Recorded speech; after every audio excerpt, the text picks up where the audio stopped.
প্রিয় ভাই, আপনার যদি 1 মিনিট সময় থাকে এই ভিডিওটি স্কিপ করবেন না, কারণ এই ভিডিওটি হতে পারে আপনার জীবনের জন্য একটি বড় সার্থকতা। আজ নয়তো কাল এই কথাগুলো হয়তো আপনাকেই খুঁজে নেবে। আমরা সবাই ব্যস্ত, কিন্তু কিছু সত্য আছে যেগুলো এড়িয়ে গেলে একদিন আফসোস ছাড়া কিছুই থাকবে না।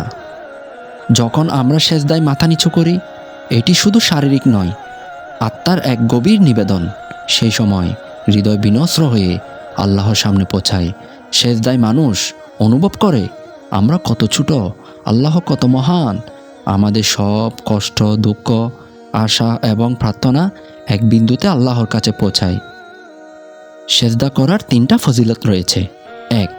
আল্লাহর নিকটতম অবস্থান পাওয়া যায়। 2. হৃদয় ও মন শান্ত হয়। 3. গুনাহ ক্ষমার পথ সুগম হয়। এখানে শেষ নয়, একটা ছোট্ট অনুরোধ আছে ভাই। আপনি যদি এখান থেকে স্কিপ করেন তাহলে পুরো বিষয়টা ঠিকভাবে বুঝতে পারবেন না। শেষ পর্যন্ত থাকলে ইনশাআল্লাহ কথাগুলো আপনার হৃদয় ছুঁয়ে যাবে। তাহলে চলুন মূল কথায় আসি। সেজদা শুধুমাত্র আল্লাহর কাছে করা যায়। কেউ মাজার, ছবি বা অন্য কারো প্রতি সেজদা করলে তার শিরিকের অন্তর্ভুক্ত হতে পারে। আমাদের হৃদয় সবসময় এই সত্য স্মরণ রাখুক, সেজদা একমাত্র আল্লাহর জন্য।